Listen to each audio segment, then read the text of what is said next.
Tonight, tragedy in the nation's capital.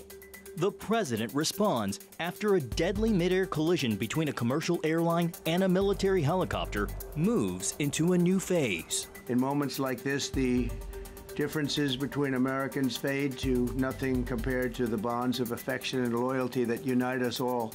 Plus, the truth, the whole truth, and nothing but the truth, so help you God. I do. All of the members of the committee, it's an honor to be here before you today.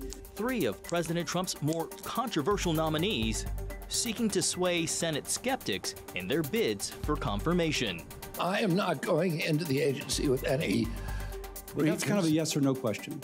And Israel preparing for the return of more hostages. All this and more tonight on Faith Nation.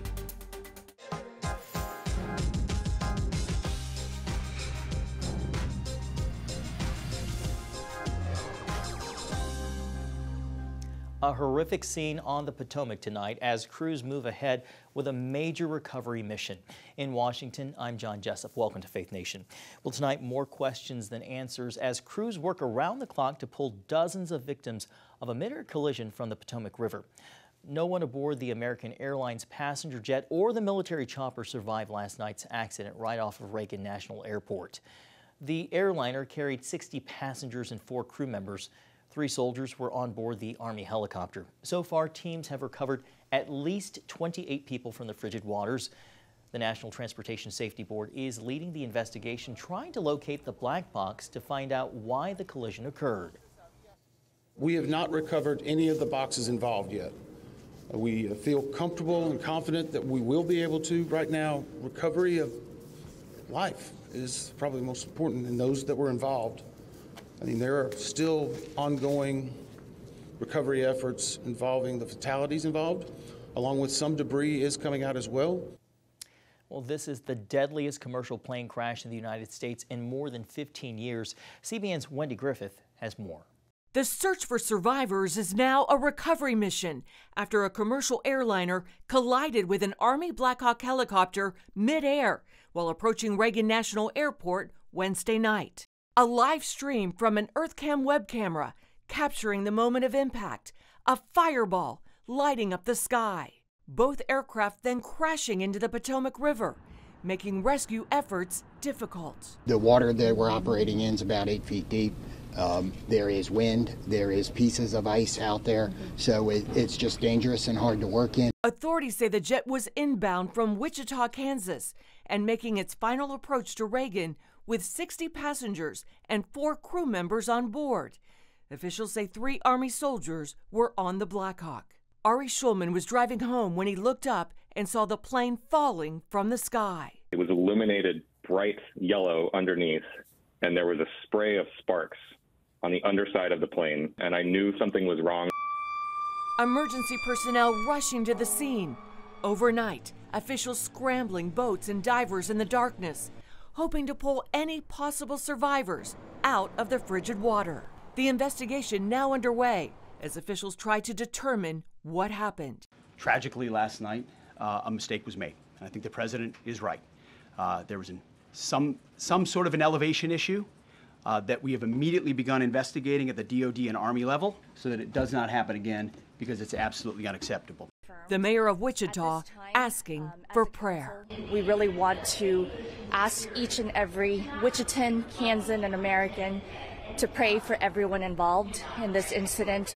At least 14 members of the international figure skating community were on board the doomed flight from Wichita, including 2 Russian nationals. This is now being called the deadliest U.S. air disaster in more than 20 years, a tragedy President Trump says should never have happened.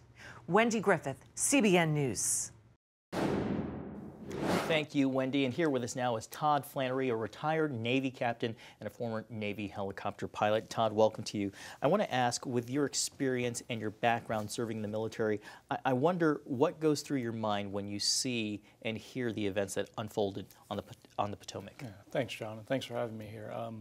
Last night when I heard of the news, it was heartbreaking. Especially when I heard it was a mid-air collision. It didn't make a lot of sense to me that something like that could occur or would occur, especially between a helicopter and a regional jet, as was the case last night, especially for as often as I see helicopters flying around, and my experience as a helicopter pilot flying in and around areas that have naval bases or bases close to commercial airports. I know DCA has one of the busiest runways. I believe it's actually 3 runways, and the longest intersects with the 2 shorter ones, which is runway 33 that the regional airliner was coming down. It's also known to be one of the more complex airspaces to navigate because of the federal airspace. What more can you tell us about what makes Washington Reagan International Airport so unique?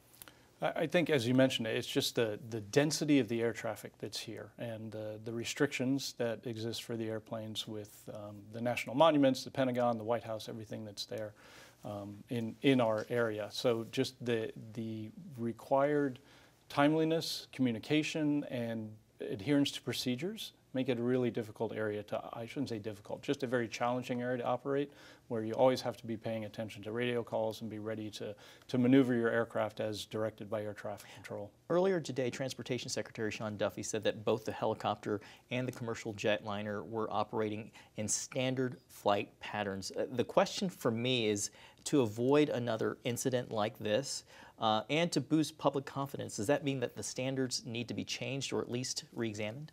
I don't think that the investigation will determine a lot of those answers to your questions. Those are good questions to ask too.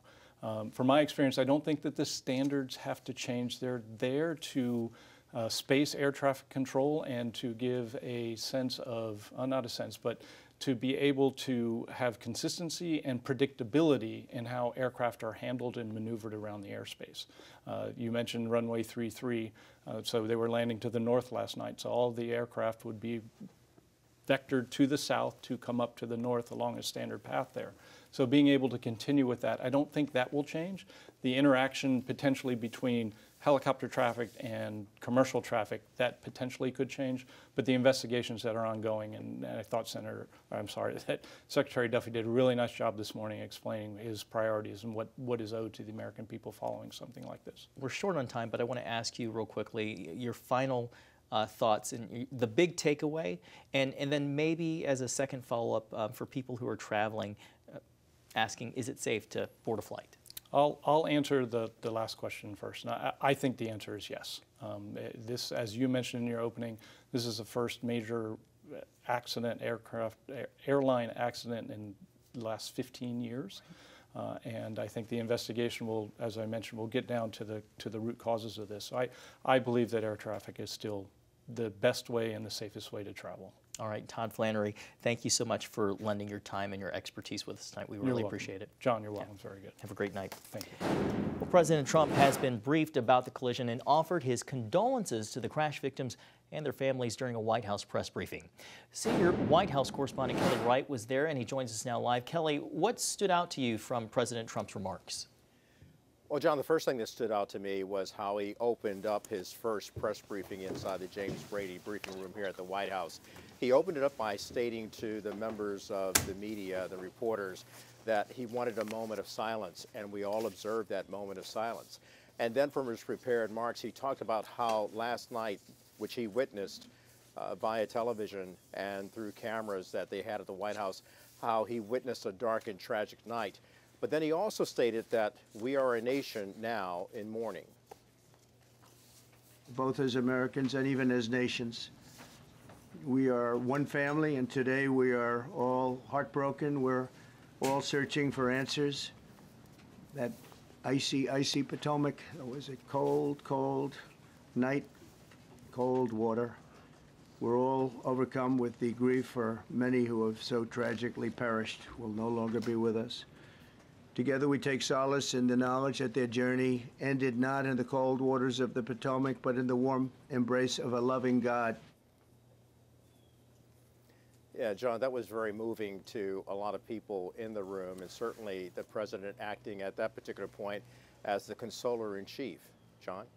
I know the president is catching some flack based on some of the other things he said, but I want to focus real briefly, Kelly, on what the president said, that that the accident should have or could have been prevented. Do you explain why he said that?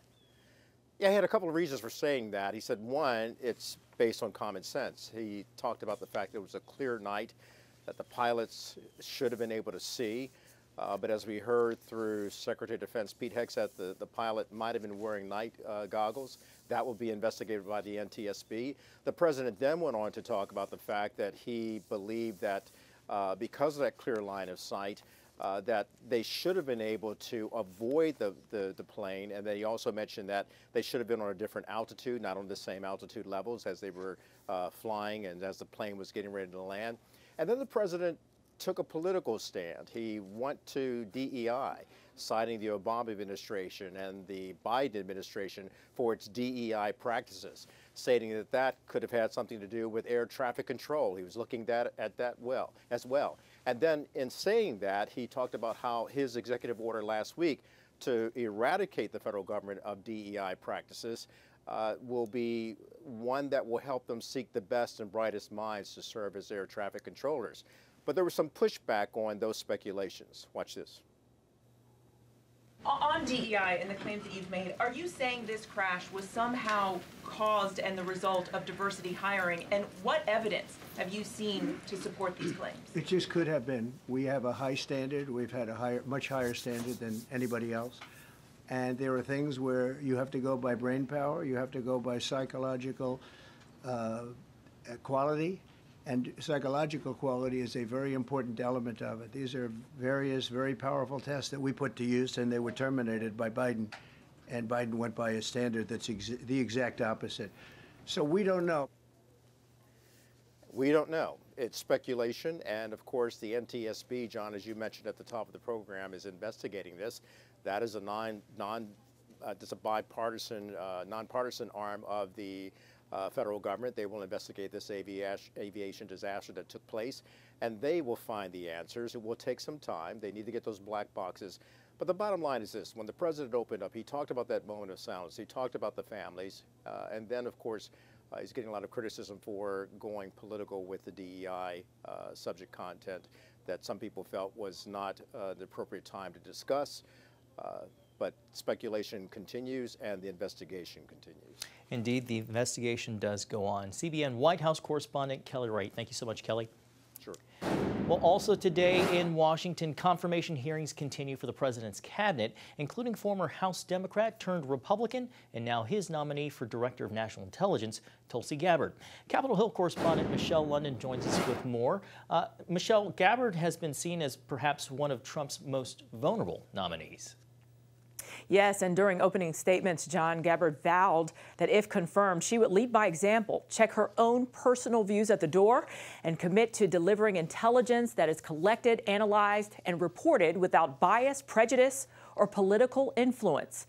Now, during questioning, however, ranking Democrat Senator Mark Warner quickly challenged Gabbard's fitness to be the head of national intelligence.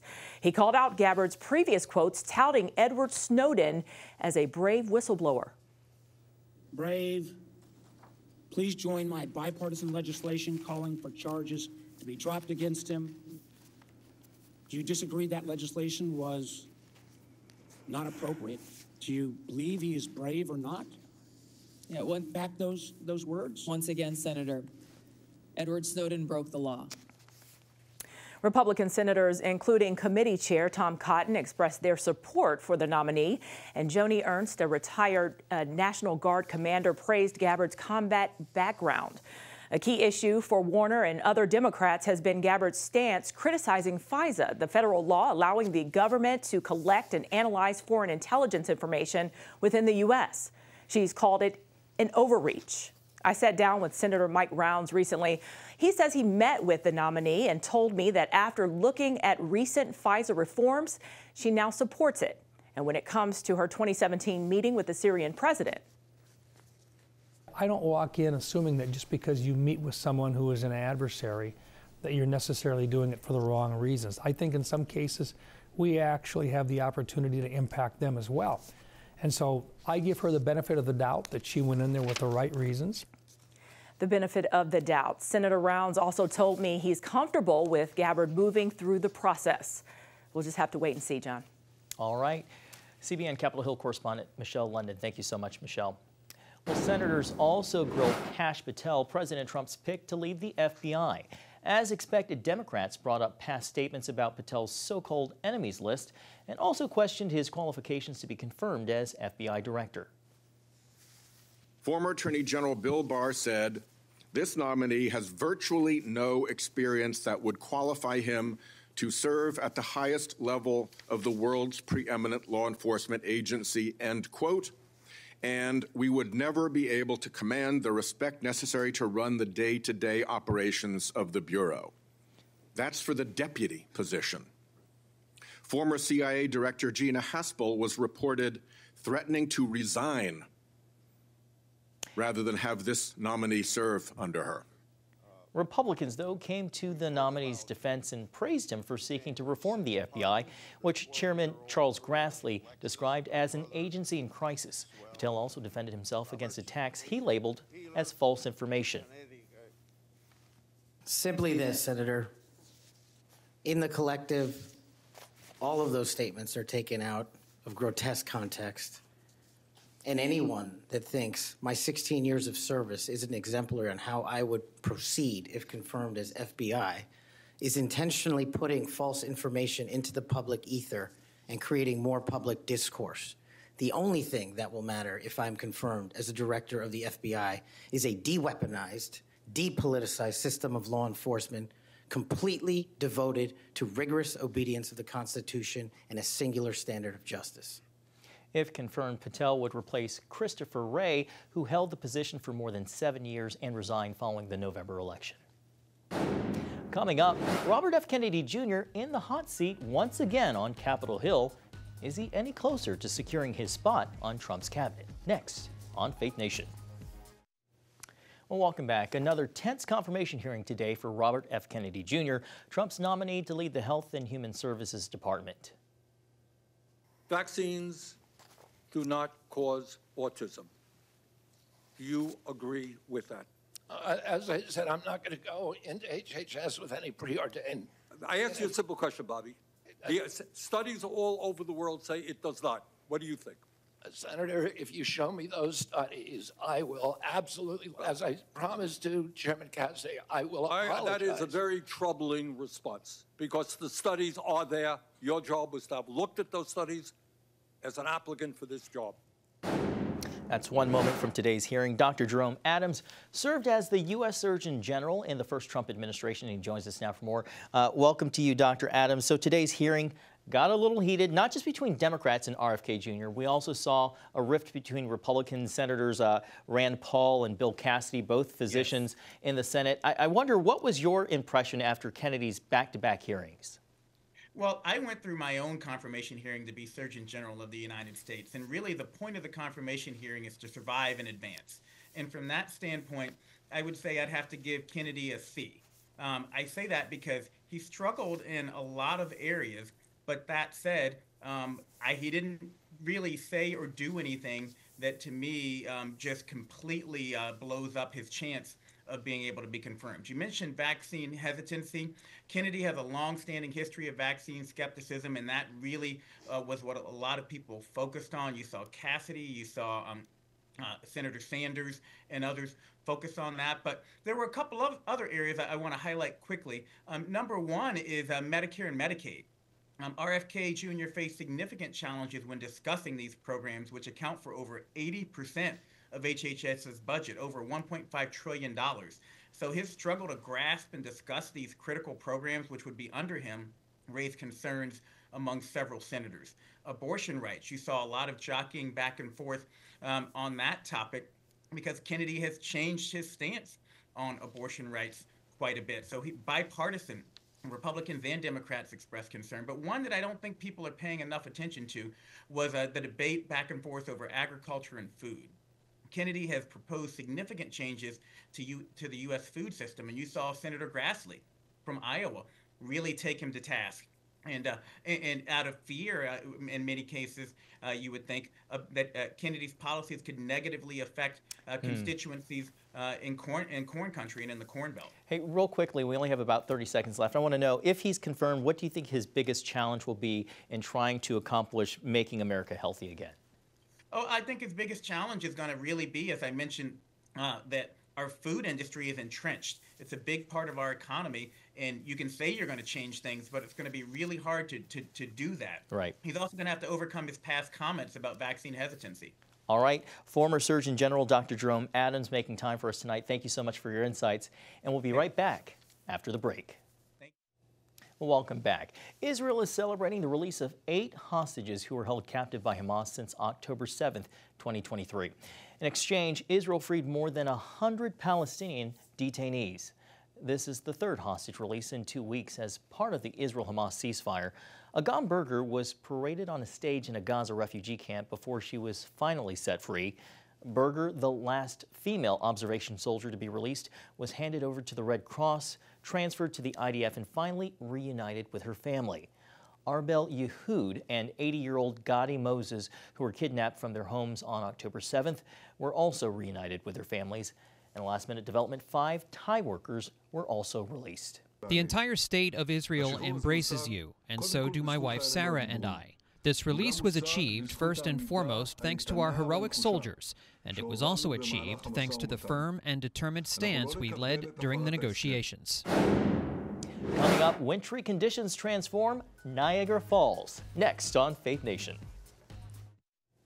Finally tonight, a wintry sight to behold in America's oldest state park. Visitors at Niagara Falls this week captured images of a rare spectacle. Everything but the falls is frozen over as temperatures dropped to 20 degrees this week, following a low of -1 last week. Hard to imagine anything could stop the gigantic rushing waters, but records show it happened once nearly 2 centuries ago. High winds caused millions of tons of ice to become lodged at the source of the river, blocking the channel completely. The annual installation of what's called the ice boom has prevented this from happening ever since, so that visitors can safely experience the wonder of the falls year-round. Beautiful sight to behold when it's not frozen. Thank you so much for joining us for this edition of Faith Nation. We hope to see you right back here again tomorrow. Good night.